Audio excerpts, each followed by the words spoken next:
Nail polish ব্যবহার করা যাবে কিনা। আসলে নেল পালিশ এমন একটা প্রসাধনী, যে প্রসাধনীটা যদি কেউ ব্যবহার করে, এই নেল পালিশগুলো ব্যবহার করলে এর উপরে একটা প্রলেপ পড়ে যায়। আর যদি কোনো প্রলেপ পড়া জিনিস হয় তাহলে ওই জিনিস সহ অজু হয় না। ওই প্রলেপটা যদি থাকে তাহলে অজু করার সময় অজুর পানি পৌঁছায় না।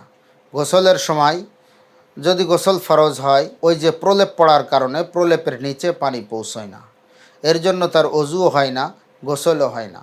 আর একজন মানুষের যদি অজু গোসল না হয় তাহলে তার নামাজ, রোজা, হজ, জাকাত, যে কোনো ইবাদত আল্লাহ তাআলা পবিত্রতা ছাড়া আল্লাহ তাআলা কবুল করেন না। যে মেহেদিগুলো এখন বাজারজাত হচ্ছে, অনেক মেহেদিও এরকম আছে যেগুলোই প্রলেপ পড়ে যায়। যেগুলো মেহেদি এরকম আছে যেগুলোতে কোনো প্রলেপ পড়ে না, বরঞ্চ সেটা চামড়ার সঙ্গে রং মিশে যায়।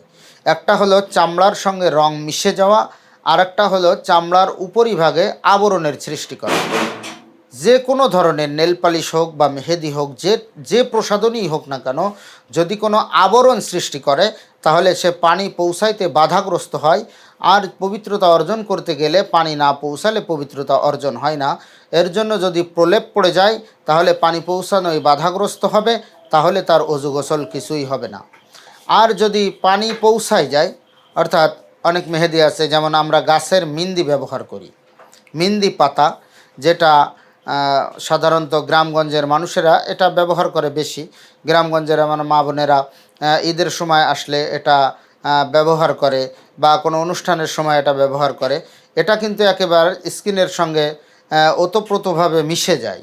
ওতপ্রোতভাবে মিশে যাওয়ার কারণে ওটা রঙিন হয়ে যায়, কিন্তু কোনো প্রলেপ সৃষ্টি হয় না। এর জন্য ওখানে অজু গোসলের ক্ষেত্রে পানি পৌঁছাতেও বাধাগ্রস্ত হয় না, অজু গোসল হয়ে যাবে।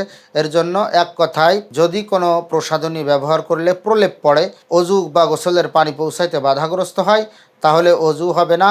এর জন্য পবিত্রতা অর্জন করা ছাড়া নামাজ রোজা কিছুই হবে না। আর যদি প্রলেপ না পড়ে যে কোনো প্রসাধনী ব্যবহার করার দ্বারা, তাহলে ওখানে অজু বা গোসলের পানি পৌঁছাইতেও বাধাগ্রস্ত হবে না, অজু গোসলও হবে ইনশাআল্লাহ। ওই অজু গোসল দ্বারা যদি সে ইবাদত বন্দিগিও করে তাহলে ইবাদত বন্দিগিও কবুল হবে।